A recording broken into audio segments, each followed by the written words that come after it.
How are you? Fine. So welcome back to the Physics Pathshala. My name is Amresh, and today we are going to discuss about the parallax. What is parallax angle? What is parallax method?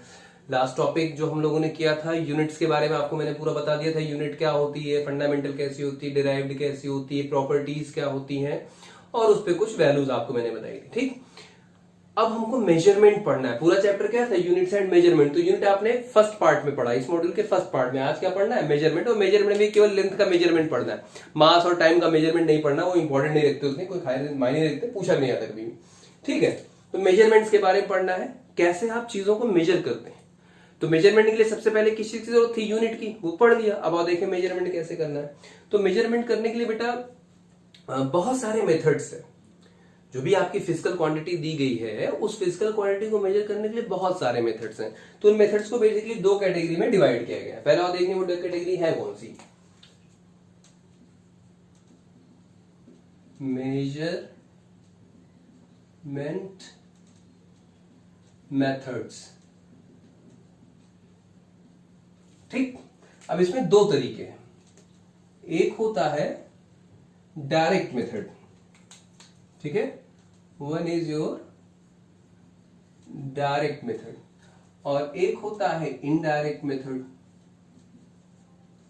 Indirect method, ठीक है, दो तरीके के method होते हैं, direct and indirect. अब direct मतलब क्या? जैसे डायरेक्ट में आप कह सकते हो, आपने पढ़ रखा है with the help of metre scale. Direct किसी डिवाइस लिया आपने, कोई इंस्ट्रूमेंट लिया आपने, उससे मेजर कर। जैसे मैंने कहा इस बोर्ड की लेंथ बताओ, तो आप एक मीटर स्केल उठाएंगे, ऐसे रखते चले जाएंगे 1 2 3 4 5 6 7 8। आपने कहा भाई इस बोर्ड की लेंथ कितनी है? 8 मीटर है। तो ये कैसा मेथड है? Direct method.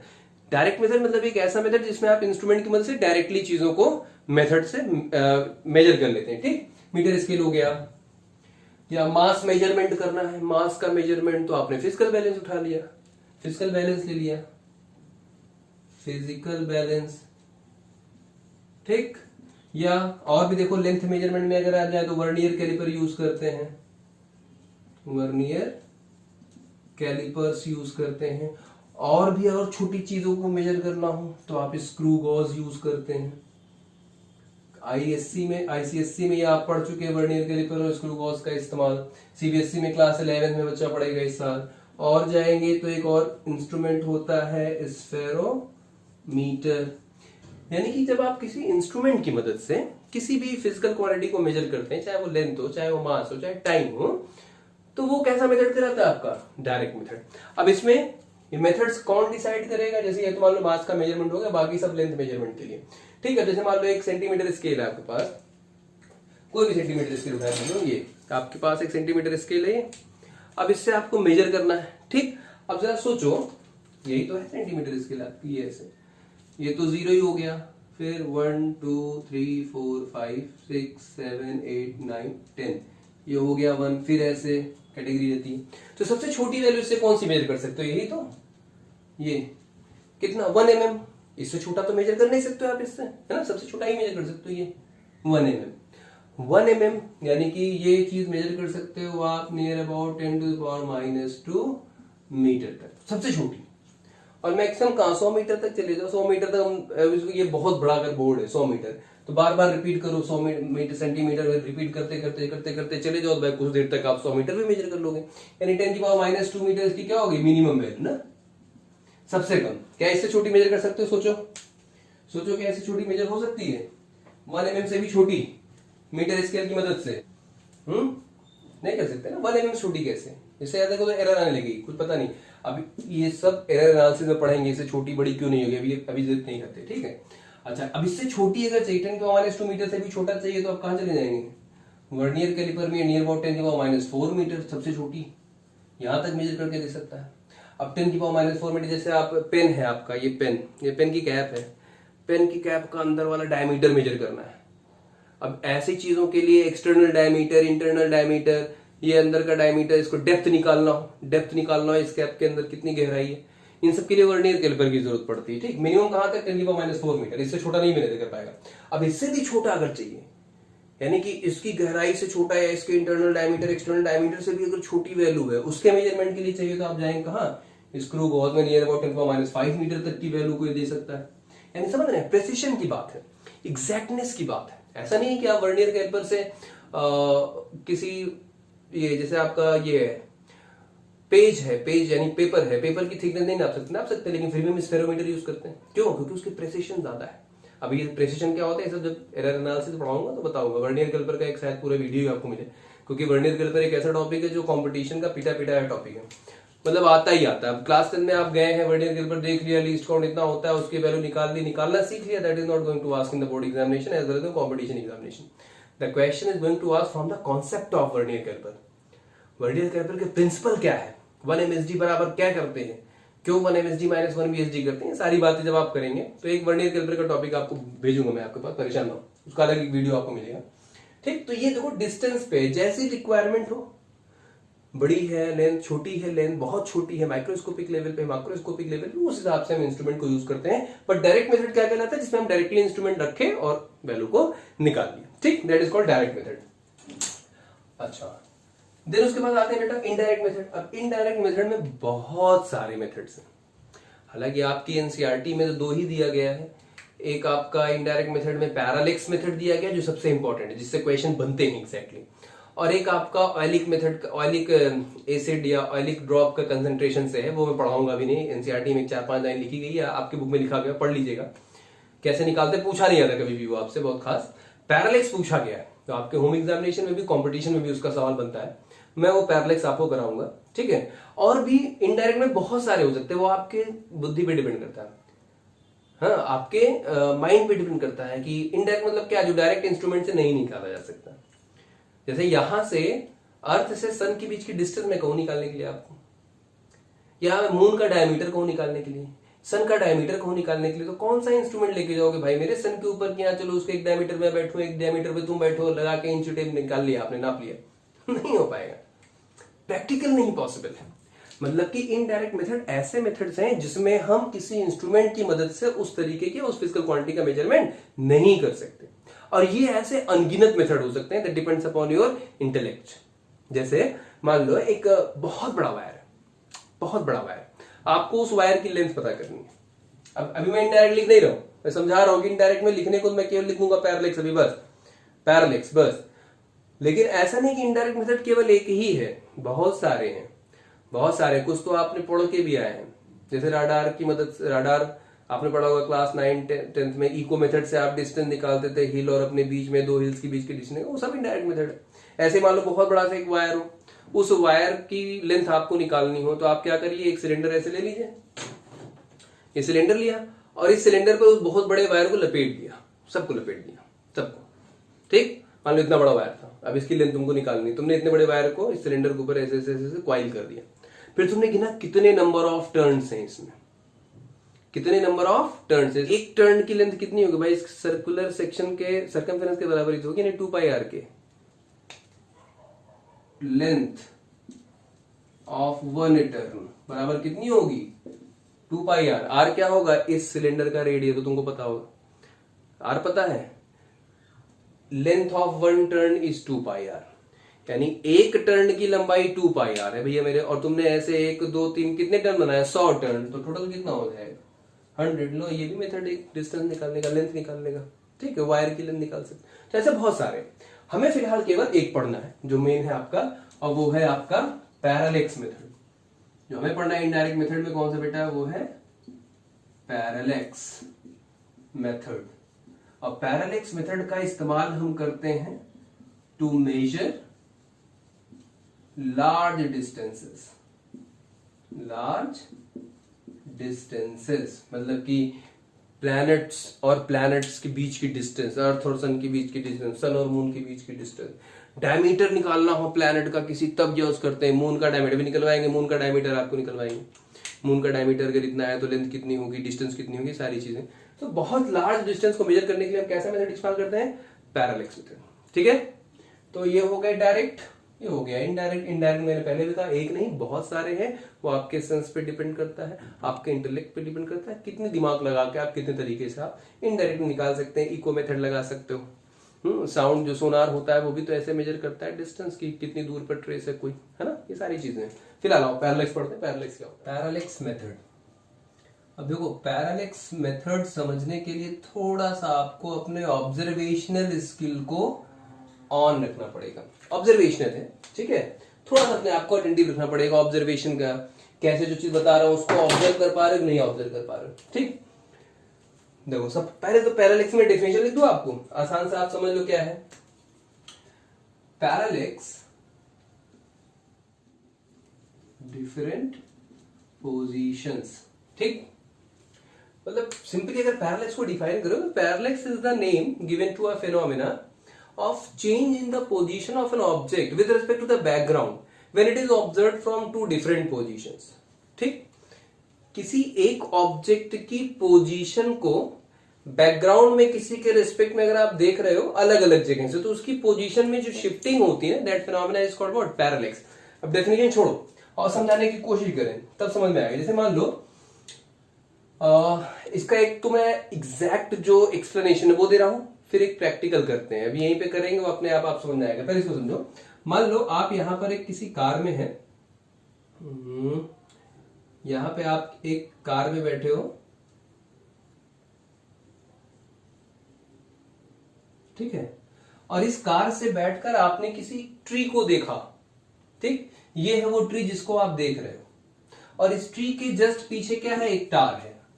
ये है आपका टार और ये है आपकी ट्री, और आपने क्या किया? इस ट्री को इस पोजीशन से, सपोज दैट ये पोजीशन बेटा आपकी ए पर कार में बैठकर आपने इस ट्री को देखा। तो जरा देखो ये लाइन ऑफ साइट कितनी बन रही है इसकी? जिस लाइन ऑफ साइट में आप देख रहे हैं, साइड मतलब देखना, लाइन मतलब जिस लाइन में देख रहे हैं, तो ये टावर आपको यहां दिखा, यहां से आपने टावर को देखा और यहीं से आपने ट्री को देखा। तो जब आप ऐसे देखोगे ऑब्जर्व करना, मतलब कि ये आपको अपने लेफ्ट में दिखेगा टावर, और ये ट्री कैसा दिखेगा आपको? अपने राइट में। हमारी साइड देखो, ऐसे देखा, ऐसे जा रहे हो, ऐसे किसी टावर को देखा तुमने, टावर इधर दिखा, ट्री इधर दिखी, ठीक। टावर इधर दिखा, ट्री इधर दिखी, मतलब टावर लेफ्ट में दिखा, ट्री आपको राइट में दिखी, ठीक। कुछ देर बाद आप बेटा कार से मूव करके आगे पहुंच गए यहां पर। अब आपकी नई पोजीशन हो गई ये। अब आप यहां आ गए। अब जरा इस वक्त ट्री को देखो, तब जब ट्री को देखोगे तो ट्री कुछ ऐसे दिखेगी, कुछ ऐसे। अब जरा ऑब्जर्व करो, अपने ऑब्जर्वेशन देखो, कुछ वेरिएशन मिल रहा है क्या? अब जब यहां पे तुम पहुंच गए और तुमने ट्री को देखा, तो अब ट्री तुमको कहां दिख रही है? अपने लेफ्ट में, और टावर किधर दिख रहा है? आपके राइट में। देखो समझ में आया? पहले तो इस ऑब्जर्वेशन को समझने की कोशिश करो। यहां से देखा ट्री राइट दिखी, टावर लेफ्ट दिखा, यहां चले गए तब देखा तो ट्री लेफ्ट हो गई और टावर क्या हो गया? राइट हो गया, ठीक। अच्छा, ये तो यहां के पॉइंट ऑफ व्यू से हो गया। अब यहां के पॉइंट ऑफ व्यू से अगर देखो टावर से, अगर टावर से देखोगे, टावर से तुम इस कार को देखोगे, तो टावर के रेस्पेक्ट में ये कार किधर दिखेगी तुमको? अपने राइट में। देखो ऐसे देखो, टावर से मान लो ऊपर टावर तुमने ऐसे देखा तो किधर दिखी तुमको? कार राइट में थी, और इसके रेस्पेक्ट में ट्री तुमको टावर के रेस्पेक्ट में किधर दिखेगी? लेफ्ट में। इसको ऐसा करते हैं, बिना सर्कल के लिखते हैं ना। इसके ऑब्जर्वेशन के रेस्पेक्ट में सर्किल्ड वाला ऑब्जर्वेशन है, और इसके रेस्पेक्ट में बिना सर्किल वाला, ठीक। अच्छा, यहां आओगे, यहां से जब इसको देखोगे कार को, तो यहां के रेस्पेक्ट में कार तुमको किधर दिखेगी? लेफ्ट में। लेफ्ट में दिखेगी ना। देखो ये इधर लेफ्ट हो गया, ये हो गया लेफ्ट, और ये टावर ट्री किधर दिखी उसको? राइट। अब जरा देखो दोनों पोजीशन में, जब तुम ए पर थे और फिर कुछ देर बाद जब तुम बी पर पहुंचे, देखो ऑब्जर्वेशन पॉइंट बदलने पे पूरा ऑब्जर्वेशन बदल जा रहा है। यहां के रेस्पेक्ट में टावर राइट है, सॉरी टावर लेफ्ट है और ट्री राइट है, और जब तुम बी पर पहुंचे तो यही ट्री अब किधर हो गई? लेफ्ट हो गई तुम्हारे, और टावर किधर हो गया? राइट हो गया। अच्छा, टावर के रेस्पेक्ट में देखो, जब यहां पर थे तो टावर के रेस्पेक्ट में ये कार राइट पर थी और ट्री लेफ्ट पर थी, लेकिन यहां पहुंचने पर कार लेफ्ट हो गई और ट्री राइट साइड पे हो गई। मतलब कि क्या वाकई में ट्री पोजीशन बदल दे रही है? क्या वाकई में टावर की पोजीशन बदल जा रही है? नहीं, ऐसा तो नहीं हो रहा ना। सिर्फ और सिर्फ क्या बदल रहा है? Observation point. तो ये जो फिनोमेना तुमको दिख रहा है, the shifting of position of this tree with respect to background, when you see the object from the two different observation point, this shifting is called what? Parallax. ठीक है, कोई दिक्कत? यहां पे थे, ट्री को देखा राइट साइड, टार को देखा लेफ्ट साइड, इसी टार के रेस्पेक्ट में यहां पहुंच गया तो टावर भाई हमारे राइट आ गया और ट्री किधर हो गई लेफ्ट, और टार के रेस्पेक्ट में भी फिनोमेना बिल्कुल पलट जा रहा था। इसी को क्या कहते हैं? पैरेलैक्स। अब छोड़ो ये, एक सिंपल सा एक्सपेरिमेंट देखते हैं। जिस भी रूम में तुम बैठे हो अपने, तुम्हारे सामने वॉल पर कुछ होगा, फैन होगा, बल्ब होगा, वॉल क्लॉक होगी, कुछ तो होगा। उस वॉल, जैसे मान लो मेरे सामने वॉल क्लॉक है, उस वॉल क्लॉक को मैंने देखा और ये पेन मैंने रखी, ठीक। उस वॉल क्लॉक के बिल्कुल सामने ऐसे रखो, इस पेन को बिल्कुल सामने ऐसे रखा सबने। अच्छा, फिर अपनी इस लेफ्ट आई को क्लोज कर लो और राइट आई से देखो, राइट आई को, पेन को कुछ ऐसा सेट करो कि वो वॉल क्लॉक के बिल्कुल सामने रहे ऐसे। फिर ये ऑब्जर्वेशन पॉइंट बदल दो, अपनी जो आई आपके भी क्लोज थी उसको ओपन करना है और जो आई आपकी खुली है उसको बंद करना है।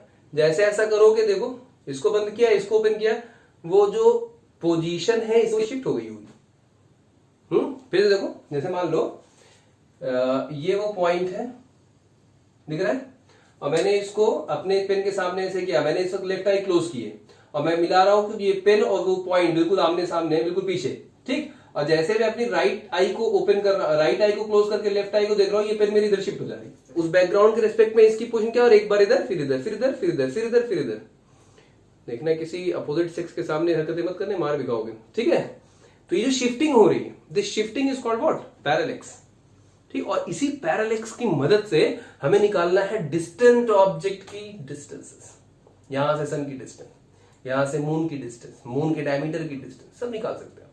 तो पैरेलैक्स समझ में है? Shifting of position of an object when it is observed from two different points with respect to a background, then that phenomena is called what? Parallax. और इसको समझे, अपने मतलब की चीज समझे। ये तो सिंपल हो गया पैरेलैक्स क्या होता है, ठीक है। और देखें भाई निकालते कैसे हैं पैरेलैक्स की मदद से। सपोज दैट हमारे पास एक कोई स्टार है या कोई प्लैनेट है, ये लेटेस्ट टेक सन है ये, ठीक। और इस सन को हमने अर्थ पे दो अलग अलग पॉइंट से ऑब्जर्व किया। एक बार हमने, मतलब एक साइंटिस्ट था, वो साइंटिस्ट यहाँ पे अपना टेलीस्कोप लेके बैठ गया और देख रहा है सन को, और फिर उसी समय पर एक दूसरा साइंटिस्ट यहाँ पर बैठा हुआ है इस पॉइंट पर। ये मान लो पॉइंट क्या है, बी है।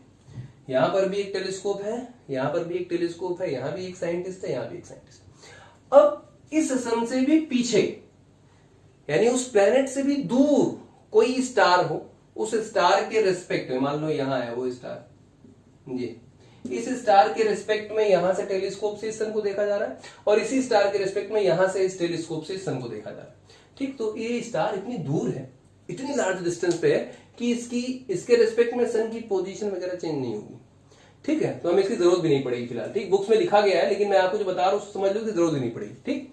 चलो अभी वो पैरेलैक्स कैसे मदद करेगा, तो ये हो गई लाइन ऑफ साइट सन के लिए इस टेलीस्कोप का, ये हो गई लाइन ऑफ साइट इस टेलीस्कोप के लिए, और ये हो गई मान लो आपकी डिस्टेंस ए बी, ठीक। ये है ए बी, ठीक है। तो ये जो विजुअल एंगल है, ये जो एंगल बन रहा है, यानी यहां से और यहां से जब आप दो अलग अलग पॉइंट से देख रहे हैं इस सन को, तो ये जो एंगल बन रहा है ना, this angle is called what बेटा, theta, and known as parallax angle, या कुछ बुक्स में इसी को पैरालैक्टिक एंगल भी बोलते हैं, पैरालैक्टिक एंगल, ठीक। ये प्लेनेट है आपका और ये अर्थ के किसी दो पॉइंट पे बैठ के आप ऑब्जर्वेशन ले रहे हैं, तो दोनों टेलीस्कोप जो एंगल ये मिल रहा है, this angle is called what, parallax angle, ठीक। अच्छा अब जरा सोचो, अगर ध्यान दो, मान लो मैंने कहा ये जो डिस्टेंस है ये कितनी है, डी है। क्योंकि अर्थ पे ही बैठे हो दो पॉइंट पर, और अर्थ के दोनों पॉइंट से अगर देखोगे तो ये डिस्टेंस सिमेट्री की वजह से सेम होगी, यानी ये ए से एस की डिस्टेंस और बी से एस की डिस्टेंस ऑलमोस्ट कितनी होगी, सेम होगी, ड्यू टू द सिमेट्री, क्योंकि अर्थ के किसी एक पॉइंट से बैठ के सन को देख रहे हो, ठीक। तो ये हो गया डी, ये हो गया डी। अब जरा कंडीशन सुनो, सिंस होगा भी ऐसा, since this D is very very greater than this A B, होगा ऐसा। मान लेते हैं इस ए बी को कुछ देर के लिए बी, इसी को आगे जाके बोलने वाले हैं बेसिस। अभी बोल रहा हूं, रुक जाओ। ये जो डिस्टेंस है भाई अर्थ से उस प्लेनेट के बीच की डिस्टेंस बहुत बड़ी होगी ना, किसके रेस्पेक्ट में, ये अर्थ के किसी दो पॉइंट पे, भाई यहां बैठा है एक आदमी, एक मान लो अर्थ के दूसरे डायमीटर को, मतलब दो डायमीट्रिक एंड पे भी बैठ जाओ, यहां पर, और इसके बिल्कुल अपोजिट अर्थ के दूसरे एंड पे बैठ जाओगे। इस डिस्टेंस भाई कितना रेडियस है, 6400 किलोमीटर है अर्थ की रेडियस, है ना, 6400 किलोमीटर ही है ना। तो एक आदमी सेंटर में बैठा दो, एक आदमी वहां बैठा दो, या दोनों को अलग अलग एंड पे बैठा दो।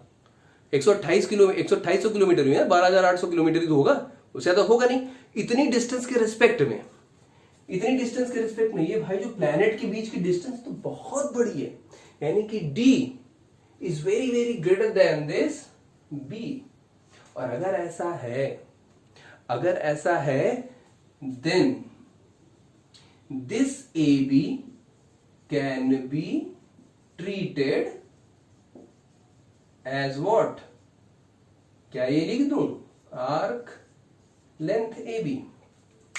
अगर ये D इस B के रेस्पेक्ट में बहुत बड़ा है तो ये थीटा क्या होगा, बहुत ही छोटा होगा भाई। Since D is very very greater then B implies that theta is very small, होगा कि नहीं होगा। सोचो भाई, जैसे मान लो ये एक पॉइंट है, ये इतना, ठीक, ये है थीटा। अब अगर मैं इस डिस्टेंस के रिस्पेक्ट में बहुत छोटी कर दूं, मतलब कि ये ऐसा, ये इस डिस्टेंस के रिस्पेक्ट में ये बहुत छोटा कर दूं, देखो थीटा क्या हो रहा है, छोटा होता चला जा रहा है ना। और ये तो केस यहाँ पे भी कि ये बहुत बड़ा है, इसके रिस्पेक्ट में ये बहुत छोटा है, तो थीटा बहुत छोटा होगा। तो अगर थीटा बहुत छोटा होगा तो this AB, this length AB can be treated as arc length AB। और अगर ऐसा किया आपने, देखो काम कितना बेटा आसान हो गया। इंप्लाइज दैट ये डिस्टेंस देखो कैसे निकालने वाला हूं, ये थीटा आपको आपके टेलीस्कोप से मिल जाने वाला है। टेलीस्कोप आपको बड़ा बताएगा कि थीटा कितना होगा, ठीक। Theta is equals to arc length upon radius लिख सकते हो, और ये वैल्यू किस में आने वाली है, रेडियन में। तो जरा सोचो, ऐसा लगेगा कि ये सन हो गया सेंटर पे, ये आर्क लेंथ हो गई AB, और ये ऐसा कोई सर्कुलर सेगमेंट हमको बनता हुआ दिख रहा है। और उस सर्किल की रेडियस कितनी है, सोचो जरा, D, ठीक। यानी कि ये जो आर्क लेंथ है AB वो कितनी है, B ही तो है। और इस B को क्या कहते हैं आप, बेसिस, क्या कहते हैं, बेसिस। और ये जो D है वो क्या है, distance of planet from earth. फिलहाल इस केस में distance of planet from earth. तो theta is equal to arc by radius होता है, आर्क लेंथ बाई रेडियस। इस रेडियस को मानते हुए एक बड़ा सा सर्कल खींच डालो वैसे, वही केस हमारा बन गया। तो आर्क लेंथ कितना हो गया B, और रेडियस कितनी होगी D in radian. Implies that अब आपको अगर प्लैनेट की डिस्टेंस निकालनी है आपके अर्थ से, तो D की वैल्यू एब्स्ट्रैक्ट कर लो यहां से, यानी D is equals to small b by theta. अब ये याद रखना भाई कि थीटा मेजर्ड इन किसमें, रेडियन में होना है। इसीलिए आपको पहले मैंने रेडियन और स्टेरेडियन की कहानी पिछले मॉड्यूल में पढ़ाई थी, ठीक है। ये जो थीटा हमेशा मेजर करेंगे वो किससे मेजर करेंगे, रेडियन में मेजर करेंगे, ठीक। तो d is equal to b by theta. अब इस एक फॉर्मूले से आप क्या क्या निकाल सकते हैं। पहली चीज तो ये निकाल सकते हो कि आपसे उस प्लेनेट की डिस्टेंस कितनी। दूसरी चीज ये b भी निकाल सकते हो, मान लो अर्थ का डायमीटर निकालना हो या किसी प्लेनेट का डायमीटर निकालना है, साइज निकालना हो, वो भी इसी फॉर्मूले से निकल जाएगी। Theta is equal to arc length upon radius, ये बेसिक फॉर्मूला याद रखो बस, theta is equal to arc length upon radius. लेकिन ये तभी लगा सकते हो जब ये AB बिहेव करने लगे या ट्रीट किया जा सके कैसे, आर्क लेंथ AB। और ये कब होगा, जब ये बहुत बड़ा होगा, और ये बड़ा होगा, थीटा क्या हो जाएगा, बहुत ही छोटा हो जाएगा। तभी आप ये काम कर सकते, अदरवाइज नहीं कर सकते, ठीक। तो ये बेसिक सा पैरेलैक्स का मेथड बेटा, theta is equal to arc length upon radius. अब आओ देखें इस पे क्वेश्चन कैसे बनते हैं, बढ़िया बढ़िया सवाल बनते हैं इस पे। देखिए क्वेश्चन क्या बेटा, पहले तो क्वेश्चन पढ़ लो। The moon is observe from two diametrically opposite points A and B on earth, यानी कि मून को अर्थ के दो डायमेट्रिकली अपोजिट पॉइंट से ऑब्जर्व किया जाता है। और वो डायमेट्रिकली अपोजिट पॉइंट कौन से, A और B, यानी एक A है तो अगला बिल्कुल अर्थ के दूसरे कोने पर होगा, B पर, ठीक। The angle theta separated the moon by the two directions of observation is 1 degree 54 minutes, ठीक है। Given the diameter of earth is इतना, calculate the distance of moon from earth। पहले डायग्राम बनाने की कोशिश करो। जैसे मान लो ये है आपका मून, ठीक है, और ये है आपकी अर्थ। अब अर्थ के दो अपोजिट डायमेट्रिकली अपोजिट एंड से आपने इस मून को ऑब्जर्व किया, ये ऐसा, ये हो गई आपकी ए बी, यानी कि क्या, बेसिस जैसी चीज, ठीक है। यहां से इसकी डिस्टेंस मान लो बेटा कितनी है, कैपिटल डी माना था आपने, कैपिटल डी प्लैनेट से इसकी डिस्टेंस डी, तो ये भी कितना होगा, सिमेट्री की वजह से डी ही होगा क्योंकि डिस्टेंस बहुत ज्यादा है। ये थीटा दिया गया है आपको कितना, 1 डिग्री 54, देखो the angle theta separate the moon by the two directions of observation is 1 degree 54 minute, यानी जो थीटा दिया गया है ये दिया गया है 1 डिग्री 54 मिनट्स। तो बताना है given the diameter of earth is इतना, यानी कि जो डायमीटर है ये दिया गया है, यानी बी की वैल्यू दी गई बेटा आपको 1.276 into 10 to the power 7 metre. Now calculate the distance of moon from earth, यानी कि ये डिस्टेंस बतानी, कैपिटल डी बताना है। तो पहले जो दिया गया वो लिख लो, theta is equals to 1 degree 54 minutes, ये दिया गया है। बी दिया गया है, यानी डायमीटर कितना है 1.276 into 10 to the power 7 metre. Diagram समझ आ रहा है ना, थोड़ा बना लिया तो आसान हो जाएगा। डी आपसे पूछा गया है, डिस्टेंस कितनी है हमें नहीं पता, तो क्या करोगे, कुछ वैसा कहते हो ना, theta is equals to arc upon radius, बात खत्म। चलो लगाओ, we know that theta is equals to arc length upon radius, यही तो होगा। अब देखो आपको ये रेडियस पूछा गया, ये डी, ए डी पूछा गया, यानी आर्क लेंथ का मतलब क्या हो गया आपका बी, या कह सकते हो diameter, diameter of earth upon जो आपका कैपिटल डी है, implies that capital D is equal to क्या हो जाएगा, डायमीटर ये जो दिया गया यानी 1.276 into 10 to the power 7 metre divided by theta. अब मैंने आपसे कहा था थीटा किस में लेंगे, रेडियन में लेंगे, क्योंकि देखो ये मीटर लिखा गया है, अब डिग्री नहीं लिख सकते, मिनट में नहीं सॉल्व कर सकते, अभी जो दिया गया है इसको आपको रेडियन में कन्वर्ट करना पड़ेगा। तो चलो करो, क्या सिखाया था आपको, मैंने कहा था सेकंड में सब कुछ कन्वर्ट कर लिया करो, आसान हो जाता है, फिर सेकंड से रेडियन में कन्वर्ट करने का एक फॉर्मूला पता हो, याद कर लिया करो भाई। अब यहाँ कहा गया है 1 डिग्री 54 मिनट्स है, ठीक है।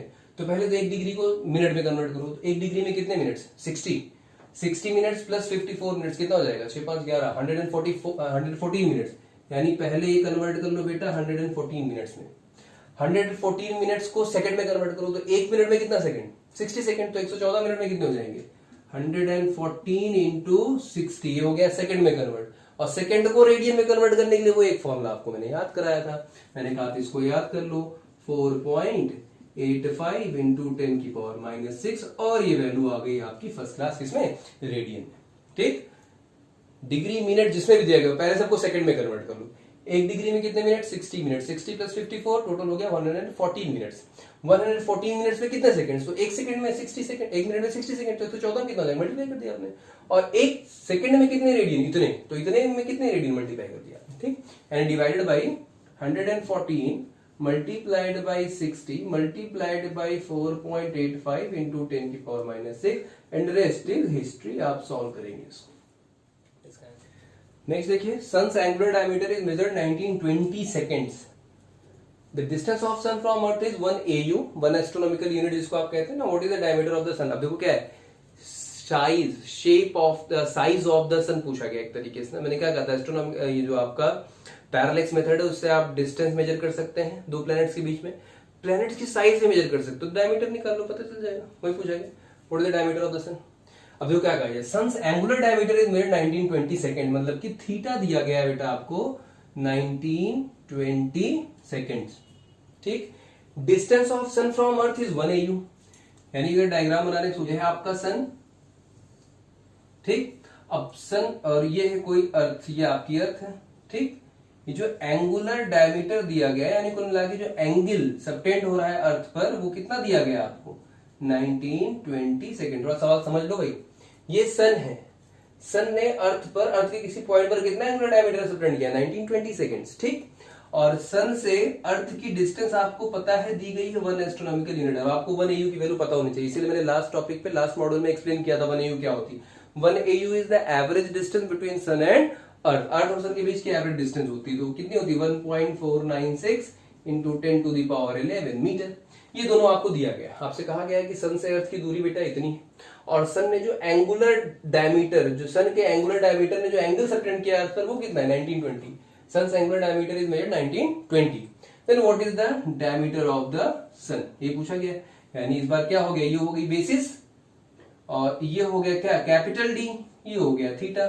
तो we know that theta is 1920 दिया गया आपको। अच्छा, रेडियस तुमको, ये रेडियस हो गई इस पूरे सर्कुलर आर्क की रेडियस कितनी है, यानी कि जो कैपिटल डी है वो है 1.946 इंटू 10⁻11 मीटर। इस बार आपसे पूछा गया कि डायमीटर यानी बेसिस, तो theta is equals to arc length upon radius, यही करते थे। ठीक, अब इस बार ये तुमको निकालना है, ठीक, यानी कि आर्क लेंथ वाली बात निकालनी है। इंप्लाइज दैट ये आर्क लेंथ यानी B is equals to radius multiplied by theta, implies that B is equals, radius कितनी दी गई बेटा, यही तो है, इतनी पूरी 1.496 इंटू 10⁻11 मीटर। मैं इसको नहीं लिख रहा, जरूरत नहीं। थीटा मैंने आपसे कहा था किसमें मेजर होगा, थीटा मेजर होता है हमेशा रेडियन में। ये किसमें दिया गया है, सेकंड्स में दिया गया, तो पहले इसको कन्वर्ट करना पड़ेगा। अब आपको अगर डायरेक्ट फॉर्मूला पता है तो आपका काम आसान हो जाएगा। मैंने आपसे कहा था कि थीटा यानी कि जो सेकंड्स में दिया गया, तो एक सेकंड में कितना रेडियन होता है, एक सेकंड में कितना रेडियन, 4.85 इंटू 10⁻6 रेडियन। तो भैया 1920 सेकंड में कितना हो जाएगा, थीटा की वैल्यू क्या हो जाएगी, this multiplied by 4.85 into 10⁻6 and now it is in the radian. उठा के वैल्यू पुट कर दो, काम खत्म। Beta B is equal this multiplied by 1920 into 4.85 into 10⁻6 radian. अब इसको सॉल्व अगर करोगे तो वैल्यू आएगी आपकी 1.39 इंटू 10⁻9 मीटर। ठीक, इसके पहले वाले क्वेश्चन में आंसर में थोड़ा सा करेक्शन कर दूं बेटा, इसके पहले वाले क्वेश्चन का आंसर आएगा 3.84, प्रीवियस आंसर 0.84 इंटू 10⁸ मीटर। जरा इसको मिला लीजिएगा उसमें। अब देखो एक कैलकुलेशन पार्ट है, आप आराम से बैठ करिएगा, मैं इसमें टाइम नहीं वेस्ट करूंगा। बी की वैल्यू इतनी आ गई, जो साइज है, डायमीटर है सन का, वो कितना आएगा 1.39 इंटू 10⁹ मीटर। ठीक, दो क्वेश्चन हो गए। क्वेश्चन और देखिए, ये जो क्वेश्चन है इसमें पार्सेक की डेफिनेशन भी दी गई है। लास्ट टॉपिक मतलब लास्ट मॉड्यूल का लास्ट टाइम पे मैंने जो आपको डेफिनेशन बताई थी, एस्ट्रोनॉमिकल यूनिट, लाइट ईयर, मैंने उन दोनों को डिफाइन कर दिया था। मैंने कहा था astronomical unit is the average distance between earth and sun, light year is the distance travelled by light in 1 year in vacuum, है ना। पार्सेक की डेफिनेशन नहीं बताई थी, मैंने आपसे कहा था क्वेश्चन के फॉर्म में एक क्वेश्चन है, उसी से आपको पार्सेक की डेफिनेशन कराएंगे, वही दिया गया। तो क्या कहा जा रहा है, parsec is a convenient unit of length on astronomical accounts ना, यानी बहुत बड़ी बड़ी यूनिट जब होती है, बहुत बड़ी डिस्टेंस, तो पार्सेक अच्छी यूनिट है। It is the distance of an object, अब देखो ये डेफिनेशन है बेटा पार्सेक की, it is the distance of an object that will show a parallax of 1 second of arc from opposite end of a baseline equal to the distance from earth to the sun। यानी कि मान लो कोई एक ऐसी base line है जिसकी distance कितनी है, अर्थ और सन के बीच की डिस्टेंस के बराबर, यानी मान लो एक पॉइंट ए है, एक पॉइंट बी है, ये है बेस लाइन तुम्हारी, और इन दोनों बेस लाइन के बीच की डिस्टेंस एक एस्ट्रोनॉमिकल यूनिट के बराबर होगी। अर्थ और सन के बीच की जो डिस्टेंस है वो कितनी, 1 एस्ट्रोनॉमिकल यूनिट। तो पार्सेक क्या होता है कि मान लो अगर किसी दो पॉइंट से हमने किसी प्लैनेट को ऑब्जर्व किया और वो दो पॉइंट की डिस्टेंस कितनी हो, उतनी हो जितनी अर्थ और सन के बीच की डिस्टेंस हो, यानी एक एस्ट्रोनॉमिकल यूनिट, यानी 1 AU, और ये है वो प्लैनेट जिसको आप ऑब्जर्व कर रहे हैं। ठीक, यहां पर ये, तो इस प्लैनेट पर जो ये एंगल सबटेंड होगा वो कितना होगा, 1 सेकेंड अगर हो, मतलब बहुत बड़ी डिस्टेंस, बहुत बड़ी डिस्टेंस, एक सेकेंड का अगर एंगल सबटेंड हो रहा है तो इस पॉइंट और इस पॉइंट की जो डिस्टेंस है ना वो 1 पार्सेक होगी। This is called what, 1 parsec. Similarly symmetry की वजह से ये भी क्या होगी। अब जरा डेफिनेशन फिर से पढ़ो, अब तुमको डायग्राम बना दी समझ में आ जाएगा। It is the distance of an object that will show a parallax of 1 second, parallax of 1 second from opposite end of a baseline equal to the distance from earth to sun। अर्थ और sun के बीच की जो distance है उस distance के बराबर की baseline की लाइन ले लो। ये इस ऑब्जेक्ट की इन पॉइंट से डिस्टेंस 1 पार्सेक होगी अगर ये डिस्टेंस 1 AU हो, और यहां पर कितना पैरेलैक्स एंगल शो हो रहा बेटा, 1 second. That is the definition of parsec. फिर से पढ़ो, मजेदार डेफिनेशन है। It is the definition, it is the distance of an object, distance of an object from these points which show a parallax of 1 second from opposite ends of a baseline which is distant at 1 AU। ये है distance 1 parsec. अब आपको इस parsec को metre में बताना, हालांकि मैं आपको वैल्यू बता चुका हूं मीटर में, लेकिन फिर भी देखो सवाल कैसे लगेगा। अब क्या करोगे, थीटा इज इक्वल्स टू, वही कहोगे, आर्क लेंथ अपॉन रेडियस। ठीक, तो थीटा भाई कितना दिया गया यहाँ पे 1 सेकंड दिया गया। अब आपको पता है थीटा मैंने किसमें कहा है लेने के लिए, रेडियन में लेने के लिए कहा है, तो सेकंड को कन्वर्ट करना पड़ेगा। तो डायरेक्ट कर लें, देखो क्या निकालना है, देखो तुमको ये रेडियस निकालनी ना, 1 पारसेक की वैल्यू निकालनी, यानी क्या निकालना है, रेडियस। ये आर्क लेंथ 1 AU तुमको दिया गया है, यानी कि रेडियस कितनी है 1 parsec is equal to arc length कितनी देगी 1 AU। 1 AU मतलब 1.946 into 10 to the power 11 metre. Radius इधर रहेगा, थीटा नीचे आ गया। अब थीटा 1 सेकंड को चेंज कर लो बेटा, 1 सेकंड को चेंज करोगे तो 1 सेकंड में कितने रेडियन, देखो बार बार वही सेकंड आ रहा है ना, इसलिए कहा तो सेकंड वाला याद कर लो, यानी 1 सेकंड में कितने रेडियन 4.85 इंटू 10 की पावर -6 रेडियन। ठीक है, बात समझ में आई। अब ये वैल्यू सॉल्व कर लो आप, अभी तो वही आएगा ये 10 टू द पावर 16 मीटर के करीब, 3.08 इंटू 10 पावर प्लस 16 मीटर के करीब आएगा। ठीक है, 3.08 into 10 to the power 16 metre. तो एक पारसेक की वैल्यू ये होगी। कैसे निकाला गया, देखो फ्रेम करके क्वेश्चन आपसे पूछा गया था, मतलब फॉर डेरिवेशन, वो जो आपका फॉर्मूला था उस फॉर्मूले की मदद से डेफिनेशन डिराइव कराई है। डेफिनेशन कैसे डिराइव कराओगे, ठीक, तो एक सिंपल सा क्वेश्चन। ऐसे क्वेश्चन आपको इसमें मिलेंगे, ठीक है, बहुत ज्यादा कॉम्प्लिकेटेड क्वेश्चन नहीं मिलेंगे, बस ये है कि एक गंदी गंदी सी कैलकुलेशंस आएंगी इसमें, कैलकुलेशन लंबी लंबी होंगी, so we can't help for that. बहुत प्रिकॉशंस रखनी है, ठीक है, हड़बड़ी में काम नहीं करना, जल्दबाजी नहीं काम करना, ठीक है। इतनी बातों को कर लीजिए। लेंथ मेजरमेंट में केवल ये पैरेलैक्स मेथड आपको पढ़ना था, बाकी इनडायरेक्ट मेथड बहुत है, बेवजह के बहुत दिए गए जो आप पहले से पढ़ चुके हैं, रडार, सोनार, इको, ये सब मैं नहीं कराने वाला हूँ, बेसिक ये आप जानते हो। ठीक, नेक्स्ट जो टॉपिक हम पढ़ेंगे वो हम पढ़ेंगे फिर यूनिट एंड मेजरमेंट के बाद हमारा फिर है डायमेंशंस। ठीक है, फिर डायमेंशन पढ़ेंगे, डायमेंशन क्या है, नई दुनिया, और वो टॉपिक बहुत इंपॉर्टेंट बोर्ड के लिए, कंपटीशन के लिए, किसी भी तरीके, नीट, जेई, पीएमटी, कोई भी आप दीजिए। डायमेंशन, एरर एनालिसिस, सवाल आने ही आने हैं, कहीं बच के नहीं आ सकते।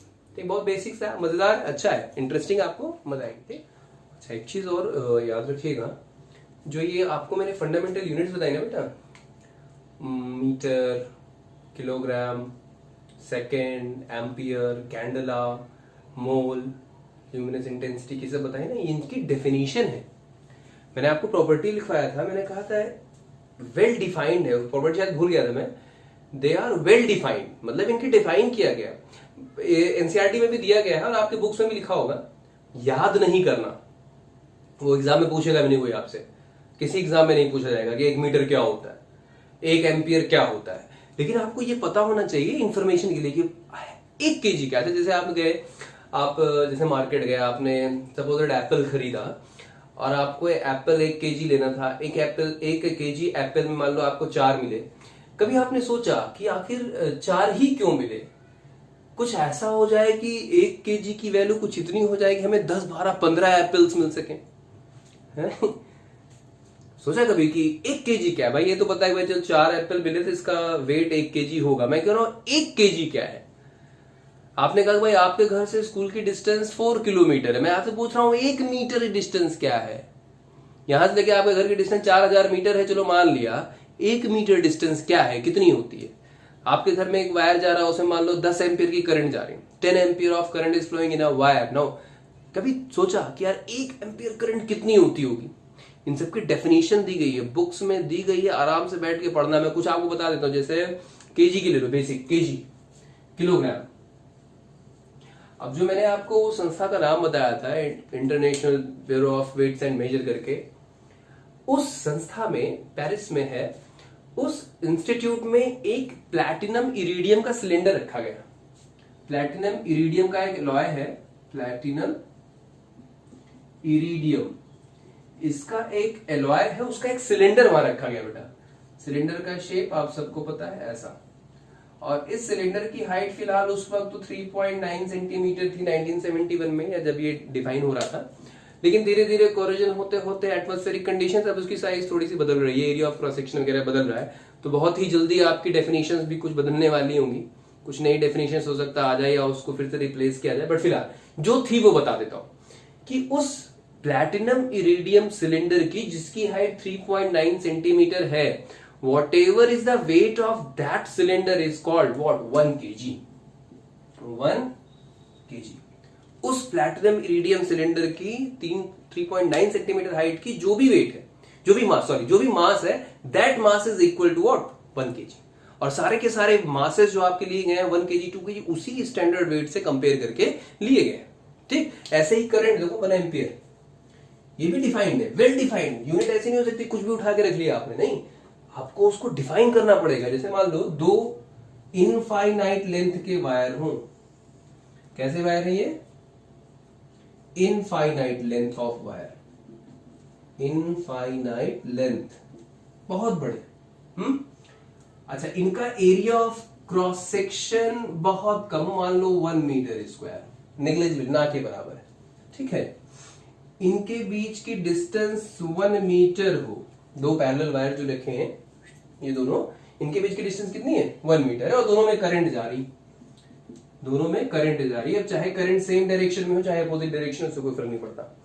अब कंडीशन सुनो, अगर दो इनफाइनाइट पैरेलल वायर्स हो जिनका area of cross section negligible हो, जिनके बीच की डिस्टेंस 1 मीटर हो और उनकी लेंथ कैसी हो इनफाइनाइट, तो ये वायर्स जिनके अंदर करंट जा रही है, इस करंट की वजह से ये इस पर एक फोर्स लगाएगा और ये वायर अपनी करंट की वजह से इसके ऊपर फोर्स लगाएगा, जिसको मैग्नेटिक फोर्स कहते हो। क्लास 12 में आके पढ़ोगे, BIL sin थीटा होता है, छोड़ो अभी इतना याद रखो।